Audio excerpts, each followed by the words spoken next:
I'm a proud Jerseyman. I was born and bred here, and you know, every time I pull on the red of Jersey, it's a huge honour. You go away from Jersey thinking, oh, you play in your school side over here or whatever, and you think you're laughing, and then suddenly you see, you train 2 times a week rather than just once a week. You've got a game every weekend, which the Jersey team doesn't have the luxury of over here. And it's really tough. So you turn up and it's all a bit nice, and you get over to the UK, and suddenly, if you're playing up front, you've got a centre back who's running his studs down the back of your leg when the umpire's not looking, giving you a shove in the back, and you don't get that in Jersey. I said yeah, and I still remember it to the day. It was a huge honour. You don't expect to be asked to be captain. I'm not sure at the time, or even now, I would say that I'm necessarily the best candidate to be a captain. A lot of those guys and girls who might have been up there watching that game will probably have 2 or 3 sports they play if they're in their early teens, and I'd like to encourage as many to stick with hockey. In terms of the men's side, our goal in the next 5 to 10 years, I would like to think, is we can win the national title, the second tier. So that would be my goal.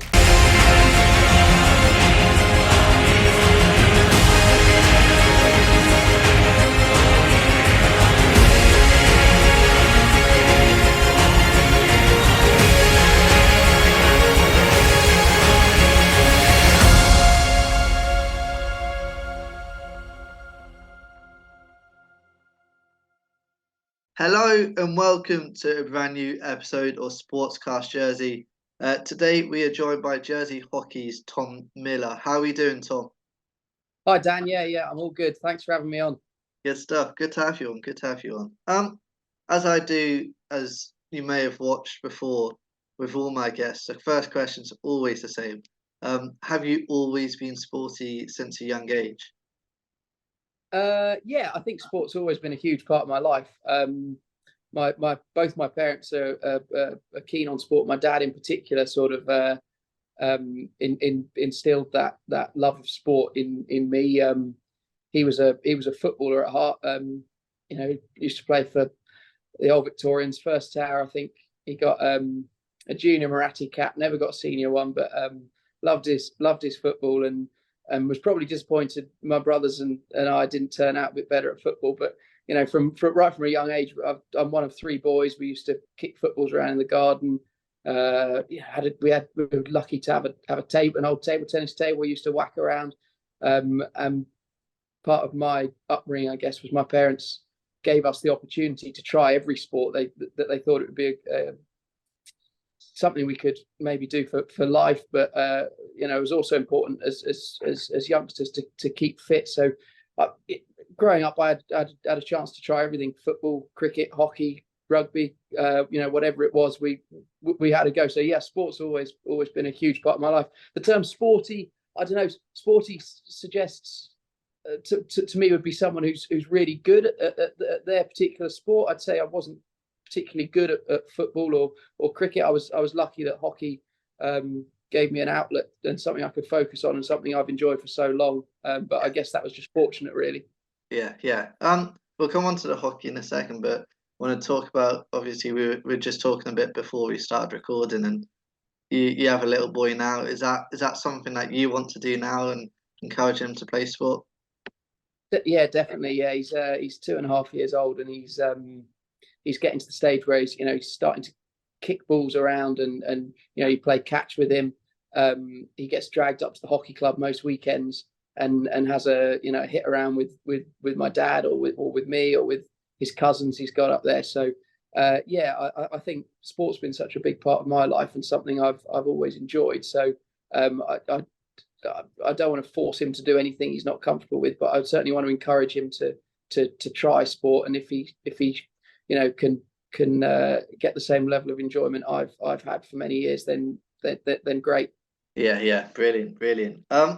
Let's talk about hockey now then. What are your first kind of memories of hockey? And do you remember the first time maybe you played a game or went to a training session? Were you kind of natural from the start, or was it a progressive thing? I think thinking back, hockey when I was young wasn't that available to many juniors. I played football and cricket much earlier than I played hockey.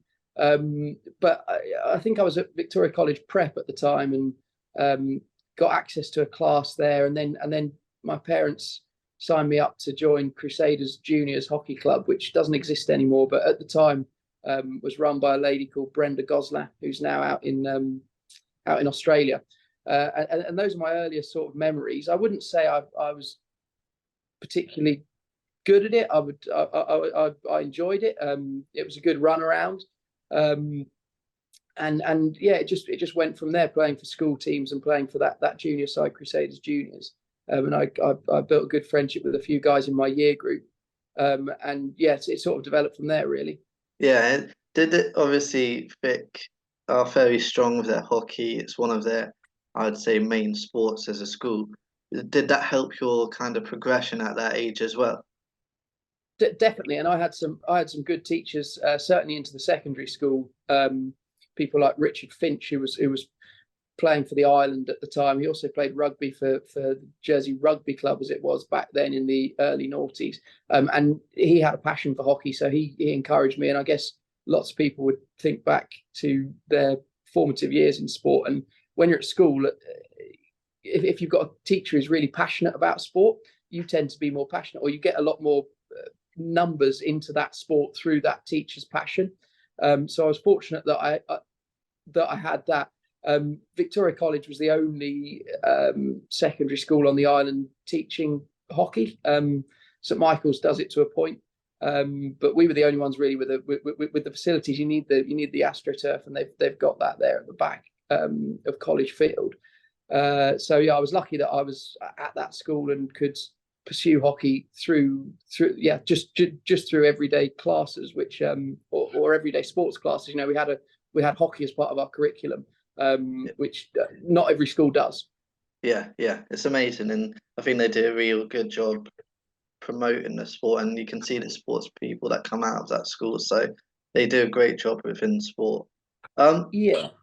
What I want to I was just going to say on that point, it's a bit of a shame from my point of view that hockey's not more accessible to more people. It's difficult because it requires that pitch. If you try and play it on grass as they used to do, it's difficult, especially a churned up football pitch or rugby pitch that's had studs in it all day. It's difficult. I think that's something, I don't know quite the right balance. In the past there were development officers and stuff like that, but I think hockey in general needs to try and become a bit more accessible to other secondary schools. I'd like to see that going forward if that's possible. I'm not sure what the answers are because the sport's run by volunteers. But yeah, I'd like to see more Le Kennevet students, Le Rocquier students coming into our sport if possible. Yeah, I agree, and it's brilliant to put that point across and raise that point, because this is what this podcast for, and it's we look at the positives of the sports, but also how we can improve the sports and grow the sports as well. But what I was going to say next is coming on to you personally. We'll come on to your uni days in a minute, but at 17, you made your senior jersey debut. How proud was that? A moment was that for you? Was that a goal that was there for a long time? And how happy are you looking back now that you got your debut so young as well? Yeah, I think anyone in any sport in the island, if they start to show a bit of talent, or they think this is something I can turn my hand to, the ultimate aim, well, other than going away and being a professional in your sport, like the likes of Graham Lasso and people like Luke Harris are doing now, the ultimate goal is to play for your island and represent your island. I'm a proud Jerseyman. I was born and bred here, and every time I pull on the red of Jersey, it's a huge honour. So when I was at school, I was working towards that, and I can't remember what year it would have been, but at 17, I got the opportunity. Sheila Herbert was the coach at the time, I was asked to go away and play a game in the England Hockey Cup, which is the equivalent of the FA Cup in football. It was a huge honour. Hockey's a great game in terms of the rolling substitutes. So unlike football, as a junior, you can be taken along and you can be, you're given sort of 5-10 minutes, and it's a good way of, getting to grips with the level of hockey. And then you can come off again and, get your bearings and then go and have another 5 minutes later. So, I was lucky to get a few minutes in that game. And I think we ended up winning on penalties. I didn't take one, but it was a match that I won't forget. Yeah, definitely. It's good to look back. Going on to uni, you went away, and we discussed before we came on the call about looking back, some of your highlights of your career and what have you. You said hockey played a big part in your uni choice as well. How good was that experience going over there? You played in third tier of English hockey whilst over there. How good an experience was that? Yeah, I mean, I loved university for lots of reasons, not just hockey, but hockey was a major part of it. And it's no coincidence that a lot of my close friends from university who I stay in touch with are people I played hockey with, rather than those on the course. But yeah, hockey. I chose to go to University of Bristol there because they had a good level of hockey, a good setup, and I wanted to try and challenge myself. It was reflecting on it. It's really nice to play good standard hockey week in, week out. There are many players from Jersey who've gone on to do much bigger and better things than I did, and play in the Premier League and play in the national leagues. I didn't quite make the national leagues; it was the league below the national league. But it was a great standard, and it actually really improved me as a player, because you go away from Jersey thinking, you play in your school side over here or whatever, and you think you're laughing, and then suddenly you see, you train 2 times a week rather than just once a week. You've got a game every weekend, which the Jersey team doesn't have the luxury of over here. And it's really tough. But I loved every minute of it. And as I say, I grew as a player, and it definitely improved my hockey for when I came back to Jersey. Yeah, definitely. How much would you, obviously uni is for education first and foremost, but hockey wise and other sports, I guess, as well, how much would you encourage people to look at that side of things when they are looking at their uni choices as well? Yeah, definitely. If you're a keen sportsman, whatever, or sportswoman, whatever sport you're playing, course first and foremost. But if you think, right, what am I going to do with? You have a lot of free time as a student. What am I going to do with that free time? Is hockey, is netball, is rugby going to be something I really want to get my teeth stuck into? Then yeah, you have to look at what I would recommend looking at university. If you're a really top sportsman or lady, somewhere like Loughborough or Exeter would you can't get better than these universities, and there's so much opportunity out there to access good sport through these university teams. A lot of the rugby players, if you're a top rugby player, you can go somewhere like Hartpury and you've got great links to Gloucester. So yeah, it's something I looked at, and I know it's something my brothers looked at too. And I'd have that right near the top of the list. Yeah, definitely. Final kind of question on playing over there and playing in those leagues.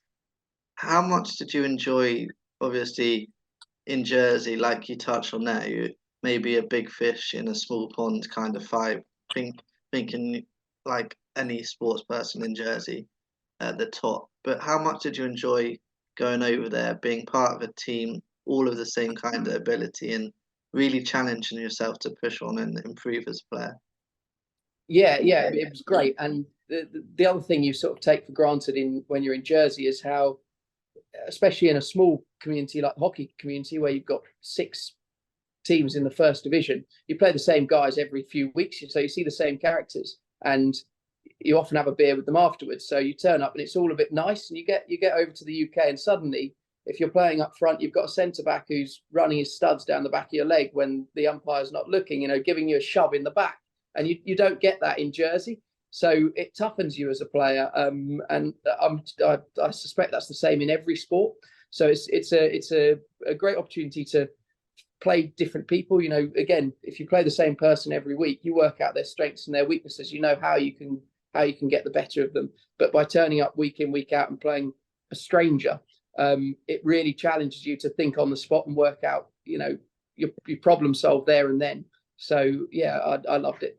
Yeah, amazing. And I think that's the point a lot of sports people who play in teams have when they talk about leagues in Jersey, whatever the sport, they kind of know who they're coming up against. So that extra challenge is a good point and needed for a lot of the players across the sports, especially in hockey where the league's small and everyone kind of vibe. You've come back to Jersey, and you've done pretty well with the Jersey team. Last 10 years, you've captained the side. You've talked about it, touched on playing for Jersey, putting the red shirt on, how much it means to you. But do you remember the first time you got asked to be captain and how that felt? Yeah, I do. Sheila Herbert was the coach at the time. She was the one who'd given me my debut back in 2006. So, she knew me well, but she'd had another. There were a couple of captains that she'd had beforehand, and for whatever reason, the former captain Mark Dicker was stepping down. And I remember Sheila calling me to her house and asking if I'd first of all take on the role as vice captain, as Mark was. He said he'd do another season, but then he was looking to no longer be captain. So I said yeah, and I still remember it to the day. It was a huge honour. You don't expect to be asked to be captain. I'm not sure at the time, or even now, I would say that I'm necessarily the best candidate to be a captain. I'm not someone who does a lot of talking or shouting or instructing of other players on the pitch, but I am someone who really cares about playing for Jersey and will always give 100%, whether that's in attacking or defence, or whether it's turning up to training on time and making sure I run myself into the ground in the fitness. Even at 34, I try and really go for it. So I think being a captain is partly about setting an example as much as leadership. Yeah, and how much do you enjoy that role? Like you say, set an example. I went to watch last month, the game that up at Lekenove, and there's a good amount of youngsters inside as well as experienced players. But how important is it to set an example to the youngsters coming through and the team as a whole for you?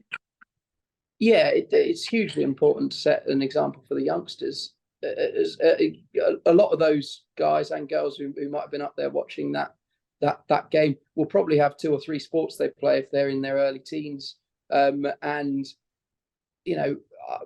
I'd like to encourage as many to stick with hockey. That won't be all of them. And if you think about some of the other great opportunities they get through other sports, if you're a talented young rugby player, you can try and play for Jersey Rugby Club in front of 1,000 fans at St. Peter on a Saturday.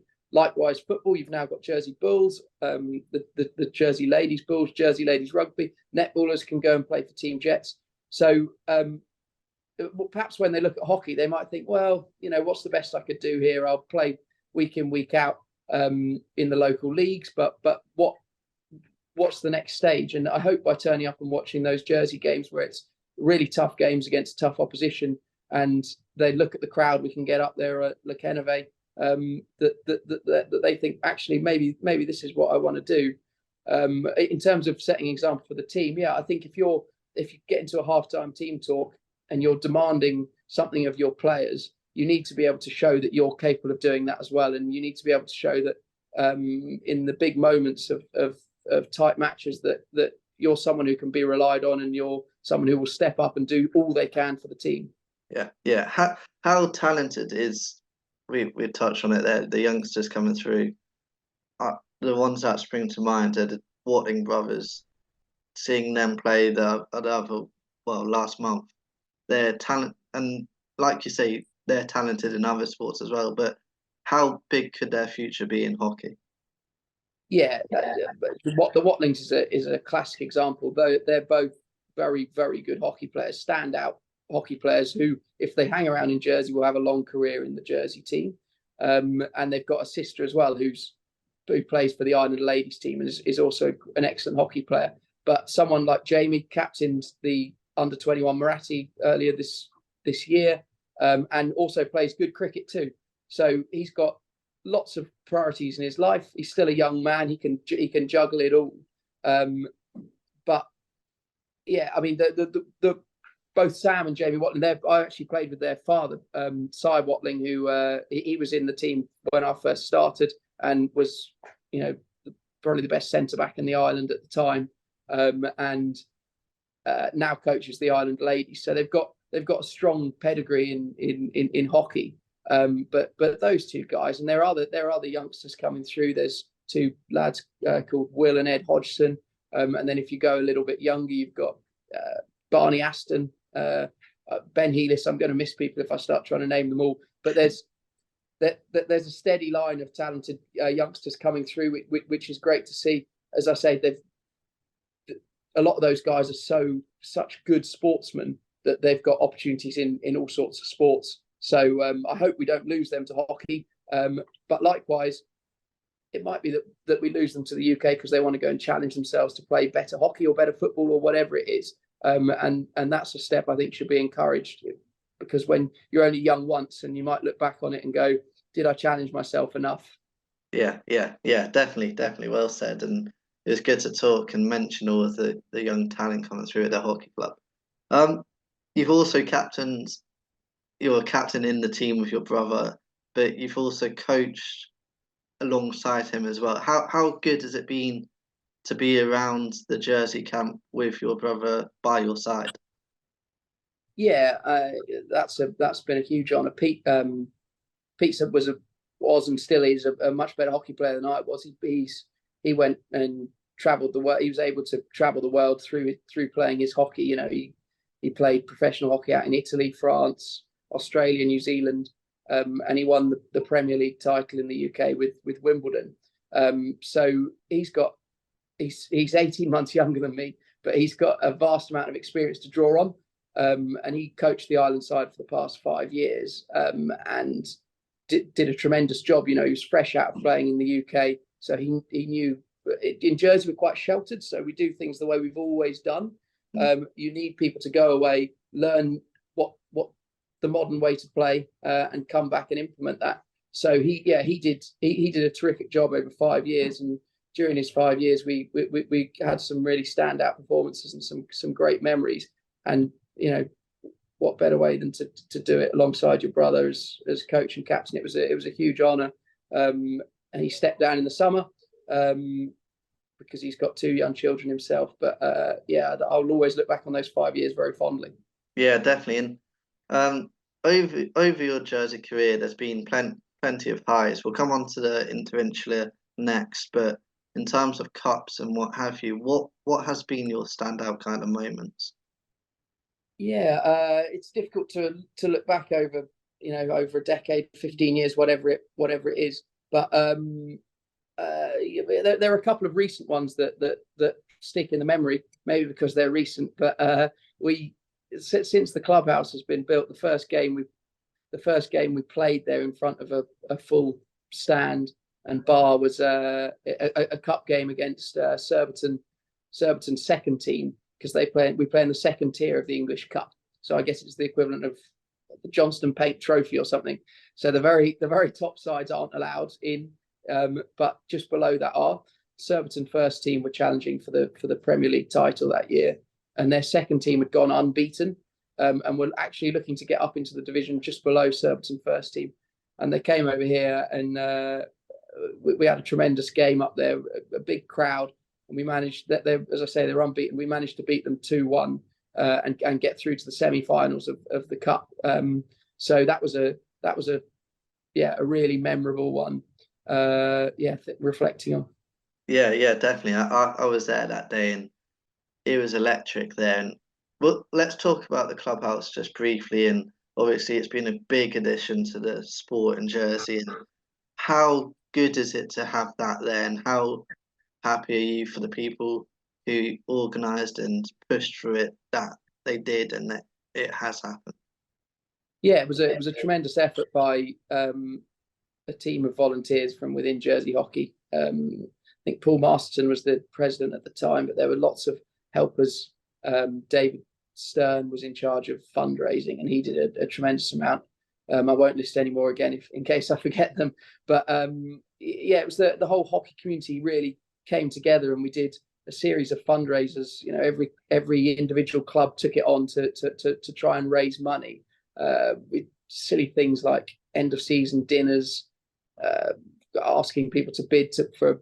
There's a bloke called Richard Gilpin in the hockey setup who's got long curly hair, and I think they raised a few £1,000s to shave his head there and then. So it's stuff like that, but it was really nice. And actually, the process of raising money for the clubhouse really brought the community together, because we all got together at these regular events throughout the season, and were able to get there in the end. But the clubhouse itself has been a tremendous success, really. I grew up in Jersey playing hockey without a real base. We'd turn up at Lekenove, you'd play your game, and then you'd go home, and then you'd have an end of year social at the end of the day. But now, as any football club over here, they're really lucky to have their bars, whether it's Grooville or St Ons or St Peter. You have a beer with the team shower, and then you have a beer afterwards, and you have a beer with your opposition, and you chat to the supporters. That's what this has really brought, which is great. Jersey hockey always had a clubhouse in the 70s and 80s, maybe even into the 90s up, which is now Jersey Wanderers. And so some of the senior guys and girls would always talk about the good old days when we had our clubhouse. But that was never part of my time in Jersey hockey until very recently. So I can now see what they're talking about, and it's great. It's a community hub, and it brings the community together. And obviously, sports hockey is good physically, but socially, how big has this been? You've touched on it there, meeting new people, seeing new faces, meeting together as two different clubs coming together. But on big days like Interinsulas, how good has this kind of edition been? Yeah, well, on Interinsular Day, it's incredible. The buzz up there is brilliant. You get on something like Interinsular Day, you get not just hockey fans, you get sports fans. So if the Jersey Rugby Club were playing away, or some fans would pop up and watch Jersey Sport because they're genuine fans of the island. And likewise, we get lots of cricketers in there who perhaps know some of the hockey and cricket has quite a big crossover because it's a similar skill set. So people who don't play hockey might come up and watch their friends who are playing hockey. And on Interinsular Day, we do sort of 3 men's sides and 3 ladies sides. So there's a huge Guernsey contingent come over. They're all there all day watching and playing their games. And so when the men's first team game is usually the last one on the day. So when you step out, there's a real buzz, and it's nothing quite like it. Yeah. How much do you and the lads enjoy playing in those sort of games, the Interinsulas against Guernsey? Obviously, your Jersey through and through. So how much does it mean to you? Yeah, I love it. There's no, even when I was playing in Bristol, I had some big games, but I've not experienced anything quite like the buzz of an Interinsular when you struggle to sleep the night before because you've got a mixture of nerves, but it's slightly nerves. It's also excitement. You're excited for the whole day. I don't know. If you play 10 years, you might get 10 Interinsulars. So if you're all physically fit, so these chances don't come around very often, and it's not a game you ever want to lose. I'm good friends with a lot of the Guernsey players, so we have a healthy, friendly rivalry. But when you step out onto that pitch, the heart's beating. You sort of, you feel tired already just from the exhaustion of the build up. But I wouldn't, I've often thought that, is this all a bit too much? Should I give up next year? But no, those are the days you live for. Those are the best days you have in hockey. And if you can get a positive result, it's just incredible. Yeah. How high are the highs and how low are the lows, results wise? Well, when you're captain as well, I think you probably take on an extra burden because you think about it in the build up. My brother was the coach. We worked together, so we'd often talk about it in the build up to a game all week at the office. How we're going to start, how we might get the better of an opponent. And so if that comes with the defeat, the whole thing comes crashing down, and it's awful. It ruined any sports fan will know, if you're a Manchester United fan, if Manchester United lose to Liverpool at the weekend and lose badly, say, I'm a Manchester United fan as well, before I bring up the 7-0 from earlier this year, that ruins, it doesn't just ruin your day, it ruins your week. You're thinking about it all week. So if you're playing in that game and you experience that, when you've had all the emotions of the build up, it can ruin your week, can ruin your month. And likewise, if you can win, fortunately we won in last March, the buzz goes on for quite a while. Yeah, amazing. It is amazing when to the inter games, any sport, but hockey is no different, and it's just a highlight of any sport in Jersey's year. How big is the future for Jersey hockey, and both in terms of men's, women's, the whole setup? How big could it be? Well, I think team sport in general, not just hockey, in the island, but not just in the island, nationally, internationally, has a huge battle on its hands in terms of participation. I worked at the Evening Post on the sports desk, so I followed some of this stuff quite closely. But there's a lot more interest in individual pursuits. Far more people do things like triathlons, run marathons, do Ironman, than they ever did. And with pressures at home, people work long hours, so they're perhaps under a bit more pressure to spend time with the family at the weekend. Giving up your weekends for hockey, football, or cricket, or rugby, or whatever it is, netball, is becoming more and more challenging. So I think participation in hockey, I know participation in hockey and football and cricket is down on what it was in the 80s and 90s. If you look at the number of teams there used to be, the same goes for rugby. So all of those sports face a real challenge in terms of keeping participation going. Hockey can have a big and bright future. It's got the the new clubhouse up there. It's got a state-of-the-art facility, and it's got a tremendous junior setup. That we've got lots of thought goes into that, from the committee right down through all the junior coaches, and they spend a lot of time planning those sessions and seeing what we can offer these juniors. I think that's subscribed to brilliantly. The challenge is converting those youth subscriptions into senior adult playing members. We're also not fortunate enough to have the level of sponsorship to play games week in, week out as an island side, as you do with whether it's the Bulls, the Jersey Rugby Club, men and ladies, Jets, cricket play internationally. So there's a challenge there as well for your very top players, because the top players might get a bit, for them, division playing locally might become a bit stale if you play the same players over and over again. So those are the challenges facing Jersey hockey. But I do think there's a tremendous group of volunteers leading things forward, and the committee do a great job. They keep our finances in order. We're still paying off loans for the clubhouse, so that will go on for quite a while. And there's also a sinking fund for a new pitch, because we've leased the land off the government of Jersey. So we need to be careful of that. But the committee are doing a tremendous job in terms of keeping the finances in order. And yeah, in terms of the men's side, our goal in the next 5 to 10 years, I would like to think, is we can win the national title. It's the second tier. So that would be my goal. Yeah, amazing. Final kind of question for me today, and this kind of leads on to what you just said. In terms of people who might watch this and want to participate or might want to sponsor, how can they get in contact with hockey in Jersey, and who are the good people to reach out to? Yeah, well, if you go to jerseyhockey.co.uk or type Jersey Hockey into Google, there are a few ways of contacting people. contact@jerseyhockey.co.uk is the best email address, but Sarah Healis is our hardworking administrator, and she'd be happy to help, whatever the inquiry, whether that's sponsorship or playing related. In terms of playing, they do a back to hockey, so I think that's on Sunday mornings. But if you contacted Sarah, she'd let you know.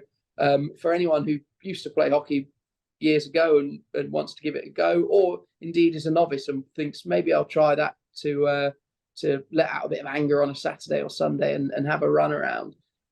So yes, contact at jerseyhockey.co.uk, and Sarah Healis would be the first port of call. But hockey is an open community that would welcome new members with open arms. Likewise, if they just want to turn up to Llanelli and have a chat, come up to the clubhouse, have a coffee and have a chat with some of the members up there. They're all very friendly, and would be delighted to talk anyone into joining the club. Yeah, amazing, Tom. Thank you for coming on. Thank you for your time. It's been really good to catch up about everything that you've done, everything Jersey, men's, women's, everything hockey basically in Jersey. So yeah, amazing to chat. Dan, thanks very much for having me. It's been an absolute pleasure. Pleasure, mate. Thank you. And thank you to everyone that has watched or listened to this episode. Another episode of Sportscast Jersey is coming soon.